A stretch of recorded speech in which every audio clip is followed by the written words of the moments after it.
Good morning, children. We had discussed the first half of the poem Dover's Beach yesterday.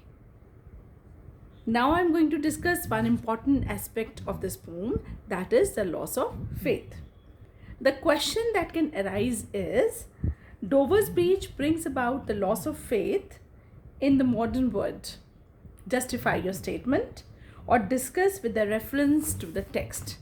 Now, I had told you in the Victorian age, what was there? There was a conflict in the mind of everyone whether to believe science or to believe God.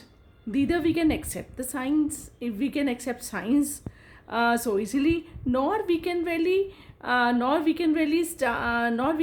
ignore our faith in God fully. So it was a very confusing time and very difficult for everyone to decide. So Dover's Beach by Matthew Arnold brings clearly the conflict between the traditional faith as well as traditional faith in religion and science. So we are made aware that the loss of faith is shown through the sea, the decline in the level of the sea. Once the sea was full of water, it means people had full faith on God.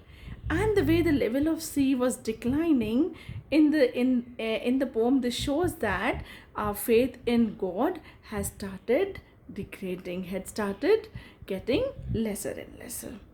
And the moment one thing grows less, other thing increases. That is our belief in science was increasing. Okay, now it is very important to keep in mind. It's very important to keep in mind that in the Victorian age in which this poem was written, Clear saw the first development of science, Charles Darwin, theory of origin of species actually, and many other scientific discoveries had shook the people's faith in God. And it also happened at the time only. The creation of mankind, according to science, was a slow process of evolution. Man's origin was traced to the ape or the monkey. It falsified the earlier belief that God made man in his own image. The result was a conflict in people's mind. Some believed science and some believed God and religion. So there was a complete chaos everywhere, loss in faith in God, and others were clinging to it.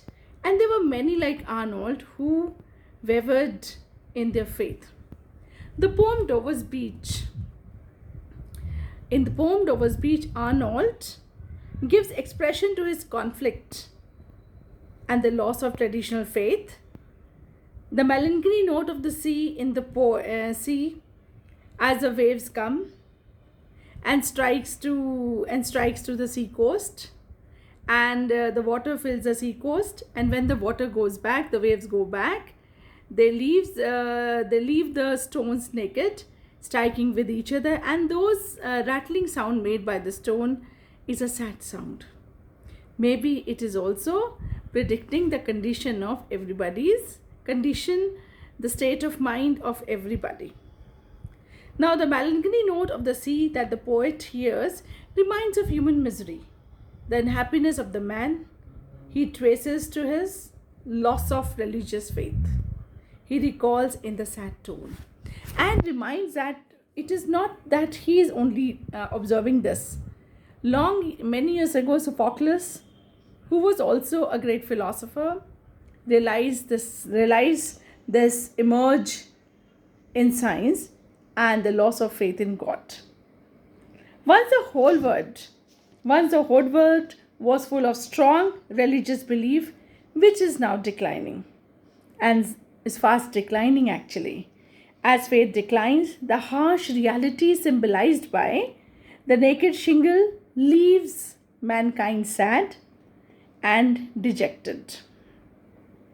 Without faith, the world is hollow and uncertain, devoid of peace and unhappiness. There's a lot of illusion everywhere, a lot of confusion. In a beautiful image and depiction, Poet brings out confusion, doubts, and uncertainties in the life and mind of man in this new world. He says that people in this earth are no better than two opposing armies fighting with each other in the darkness. They don't know whom are they killing and whom are they trying to save. So they are the two opposing armies fighting each other in total darkness and thus not knowing whether they are hurting or killing their friends or enemies. Arnold also suggests the way to live in this world, no matter there's a lot of confusion, the word of soul killing, loss of faith in our world, and that is to love. The only thing we can survive in this world, which is full of confusion, is love and remain loyal to each other. Perhaps there is no other way else than this. When nothing can be done at the social level, even a small step at the individual level is significant and necessary to solve the difficult problems. So, this is what this poem has critically said. Thank you.